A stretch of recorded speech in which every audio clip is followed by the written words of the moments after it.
Everyone, आज हम sp3 संकृत कक्षकों के मिश्रित गुणांकों की गणना कैसे करते हैं इसके बारे में अध्ययन करेंगे।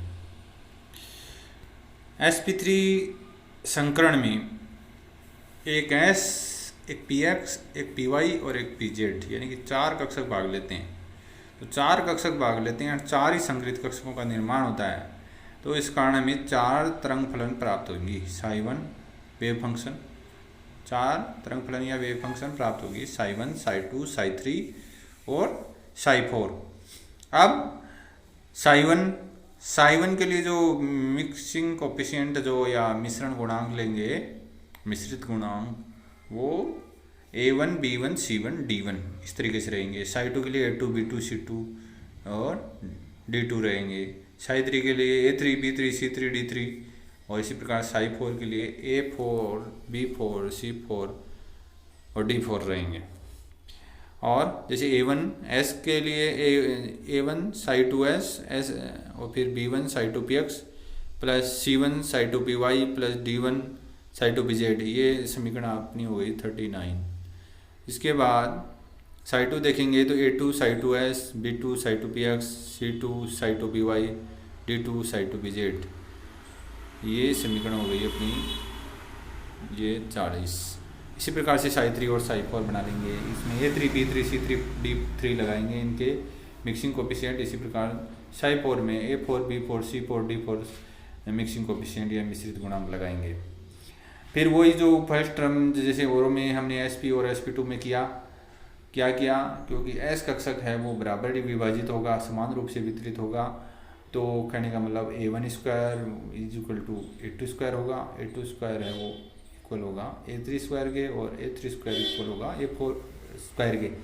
और इनका मान होगा वो, क्योंकि ये 4 में डिवाइड हो रहा है इसलिए 1/4 के इक्वल होगा। और हम a1, a2, a3 और a4 के मान ज्ञात करना चाहते हैं। तो क्या हुआ कि ये 1/2 आ जाएगा, क्योंकि रूट उसका अंडर रूट करेंगे 1/4 का तो 1/2 आएगा। तो a1, a2, a3 और a4 के मान हमारे पास आ गए। अब हम पहले साई1 के जो बाकी जो मिक्सिंग कोफिशिएंट है उनको ज्ञात करेंगे। तो अब पहला जो हमारा जो संकृत कक्षक है उसको हम x अक्ष दिशा में मानते हैं। x अक्ष दिशा में मानते हैं तो हमें पता है कि s का योगदान भी x दिशा में होता है और px का भी होता है, लेकिन py और pz का अंशदान है, कंट्रीब्यूशन है, उसमें क्या होता है, शून्य होता है। इसका मतलब क्या है कि हम जैसे साई1 वाली जो समीकरण देखें तो उसमें py और pz का यदि कंट्रीब्यूशन शून्य हो तो क्या है, c1 और d1 की वैल्यू क्या होगी, 0 हो जाएगी। तो यहाँ c1 भी क्या हो गया, 0 हो गया और d1 भी क्या हो गया, 0 हो गया। तो अब फिर हम क्या करेंगे कि जो साई1 में है वो हम नॉर्मलाइजेशन की शर्त रखेंगे, शर्त लगा देंगे। तो a1 square plus b1 square plus c1 square plus d1 square किसके इक्वल होना चाहिए, 1 के इक्वल होना चाहिए। लेकिन c1 और d1 तो क्या है, 0 है, तो उनको लिखने की ज़रूरत ही नहीं है। मतलब a1 square plus b1 square है वो ही 1 आ गया। अब b1 स्क्वायर क्या हो गया, 1 माइनस a1 स्क्वायर हो गया। और a1 स्क्वायर की वैल्यू रखी, क्योंकि a1 की वैल्यू आई थी 1/2 और a1 स्क्वायर की 1/4 आई थी। तो 1 में से 1 माइनस हो गया 1/4, तो बचा क्या, 3/4। ये किसकी वैल्यू आई है, b1 की। b1 की नहीं आई है, ये b1 स्क्वायर की आई है। और b1 की कितनी आ गई, इसका रूट करेंगे तो रूट 3/2। तो इस प्रकार से जो साई1 में था a1, b1, c1, d1 चारों वैल्यू आ गई। c1, d1 0 है, a1 1/2 है और b1 है वो रूट 3/2 है। ओके, इसके पश्चात देखते हैं कि हम जैसे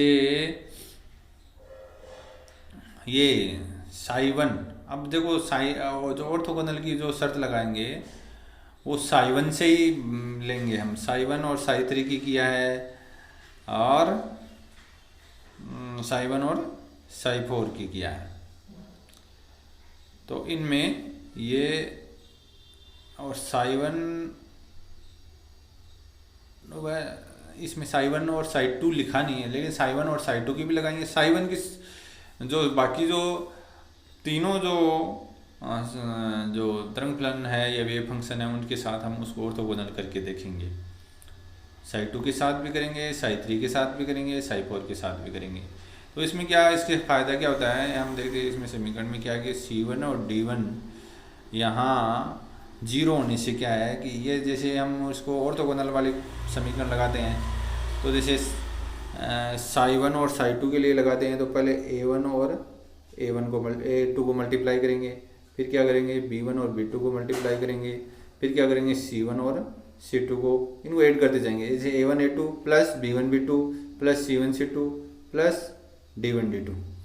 लेकिन क्या होता है कि हम फर्स्ट के साथ अन्य तरह वेव फंक्शंस को यदि ऑर्थोगोनल दिखाते हैं तो उससे फ़ायदा क्या होता है, क्योंकि हमारा C1 और D1 जीरो है, तो वो जो C1 C2 या D1 D2 वाला या हम औरों के साथ भी करें तो वो जो क्या है वो टर्म है वो शून्य हो जाती है। तो हमारे पास केवल A1 वाली टर्म बचती हैं, और जो पता रह जो सबका पता है A1 या A2 ये जो, और B1 B1 हमें पता ही रहता है, B2 ज्ञात कर लेते हैं। इसी प्रकार हम साई 3 के साथ भी करेंगे तो हम B3 का मान ज्ञात कर सकते हैं। इसी प्रकार साई 4 के साथ करेंगे तो हम B4 कैलकुलेट कर सकते हैं। ये इसमें आगे वाले स्लाइड में हम देखते हैं। तो देखो ये यहाँ A1 A2 plus B1 B2 zero आया, क्योंकि C1 C2 और D1 D2 वो तो ऑटोमेटिकली जीरो होते हैं, क्योंकि उनमें C1 जीरो हो गया या D1 जीरो है। इसी प्रकार साई 1 और साई 3 के साथ करेंगे तो A1 A3 plus B1 B3 plus C1 C3 plus D1 D3। तो C1 C3 और D1 D3 वो क्या है, जीरो है, तो यहाँ भी A1 A3 और B1 B3 आया। और इसी प्रकार से साई 4 के साथ करेंगे तो A1 A4 plus B1 B4 ये भी जीरो है। अब इनमें क्या है कि A1 वाले सारी वैल्यू पता एक की जो है ना A1 A2 A3 A4 ये तो हमें सारी पता है, और B1 भी पता है, तो हम B2 B3 B4 ज्ञात कर सकते हैं। तो ये जो मान आएगा या B2 का भी सेम ही है, B3 का भी सेम ही आएगा और B4 का भी सेम ही आएगा, और ये किसके इक्वल आएगा, minus A1 A2 divide by B1। इसको सभी समीकरणों से सॉल्व करेंगे तो यही आएगा। अब A1 हमें पास A1/2 है, A2 भी 1/2 है, और B1 का रूट 3/2 है। अब ये माइनस आगे था ही, तो ये आएगा -1/2 रूट 3। ये हमारे पास कहने का मतलब B की भी सारी वैल्यू आ गई, क्योंकि B1 हमें पहले से पता था, B2 B3 B4 निकाल लिया हमने।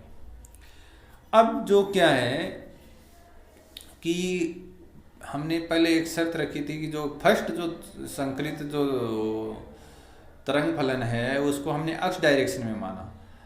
अब जो दूसरा है वो वाई डायरेक्शन में तो मान नहीं सकते, क्योंकि वो ये जो SV3 संकलित कक्षक में हमें बताया कि 109 डिग्री और 28 मिनट का कोण है, तो 90 डिग्री का एंगल तो है ही नहीं। तो हम क्या कर सकते हैं, ये साई 2 को अक्ष जेड प्लेन में ले सकते हैं।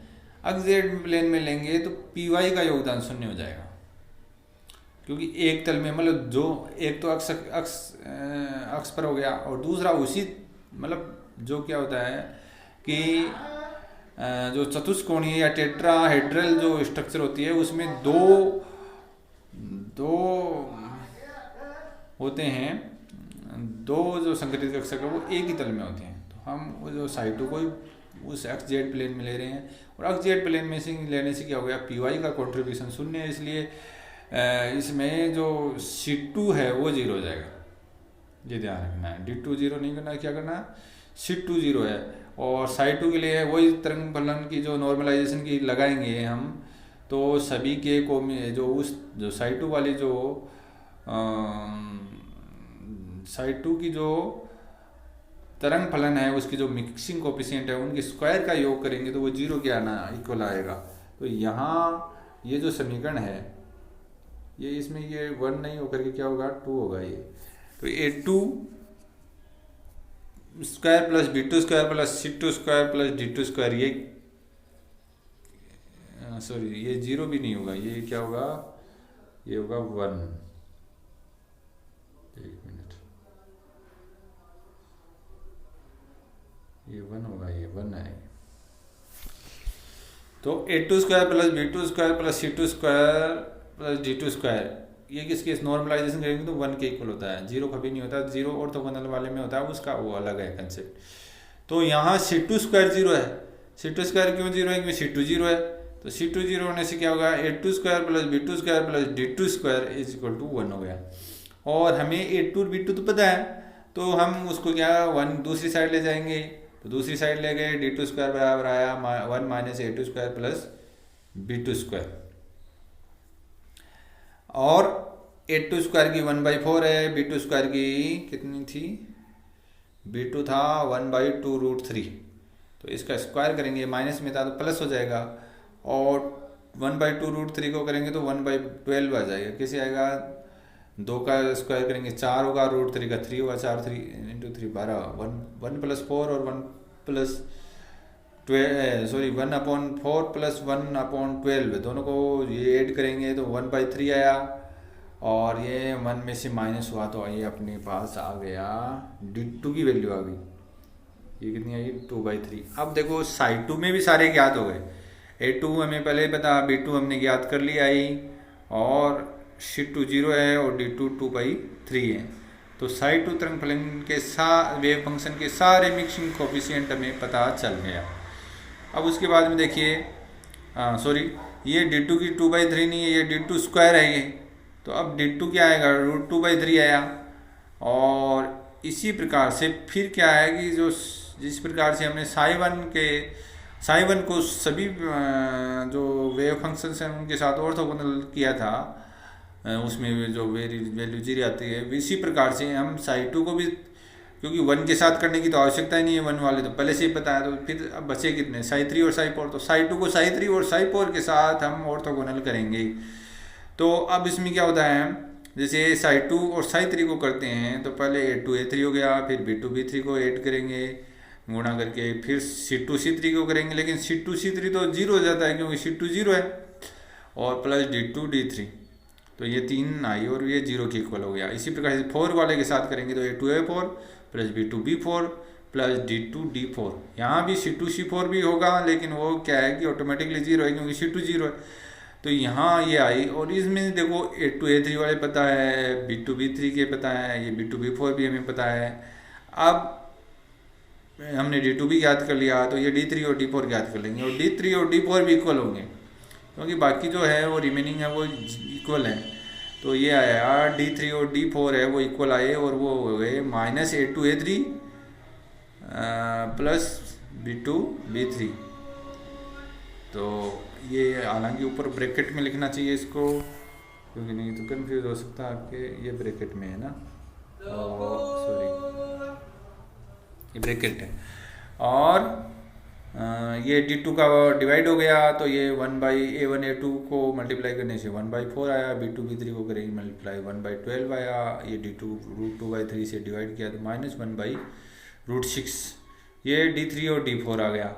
अब हमें क्या है C3 ज्ञात करना है, तो C3 ज्ञात करने के लिए C3 और C4 बचे हमारे, D3 D4 भी आ गए, तो C3 और C4 के लिए वही है कि हमें जो ये इनकी जो मान है, मतलब उनको हम क्या कि जैसे मान लो साई 3 है, और साई 3 में A3 पता है, B3 पता है, D3 पता है, तो हम वो नॉर्मलाइजेशन वाले से निकाल सकते हैं क्योंकि सभी का स्क्वायर करके ऐड करके 1 के इक्वल करना है। और इसी प्रकार साई 4 भी हो जाएगा क्योंकि उसमें A4 पता है, B4 पता है और D4 पता है, तो उसमें भी नॉर्मलाइजेशन से निकाल लेंगे। लेकिन हमें ये ध्यान रखना होगा कि जैसे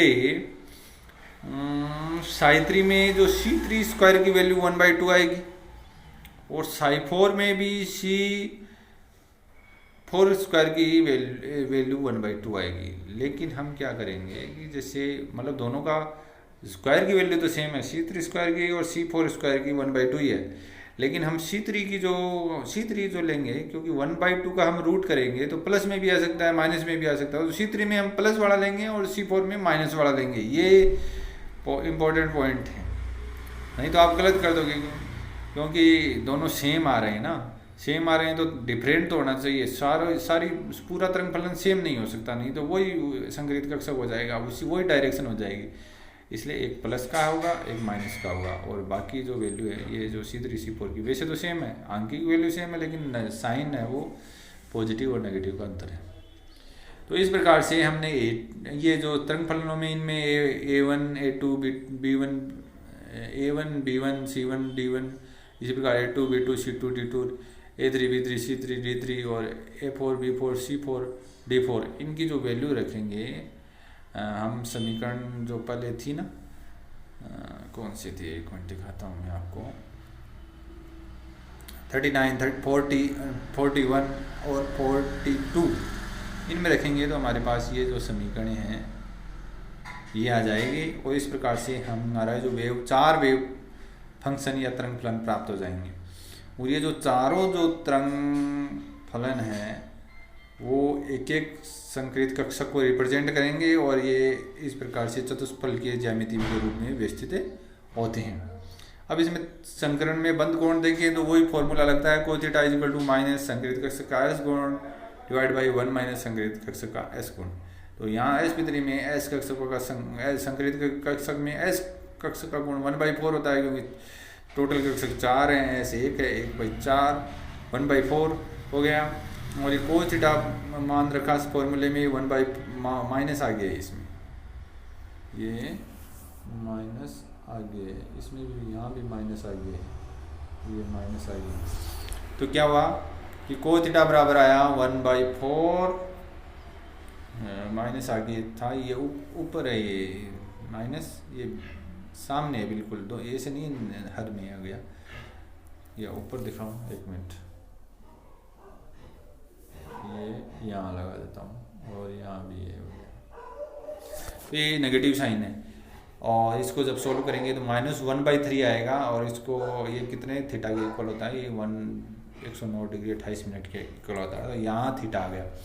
तो मेरे ख्याल से आप sp3 संक्रित कक्षक के जो किस प्रकार से कोफिशिएंट मिक्सिंग कोफिशिएंट ज्ञात करते हैं, किस प्रकार से उनके वेव फंक्शन ज्ञात करते हैं और किस प्रकार से थीटा कैलकुलेट करते हैं, वो समझ में आ गया होगा। sp और sp2 संकरण के बारे में मैं पहले ही बता चुका हूँ, यदि आपने वो नहीं देखा है तो वहाँ देखिएगा, फिर sp3 संकरण को देखिएगा।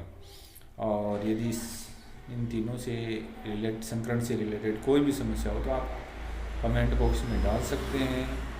और वीडियो पसंद आया तो लाइक कीजिएगा। जिन स्टूडेंट्स ने अभी तक चैनल को सब्सक्राइब नहीं किया है तो वो सब्सक्राइब भी करें। धन्यवाद।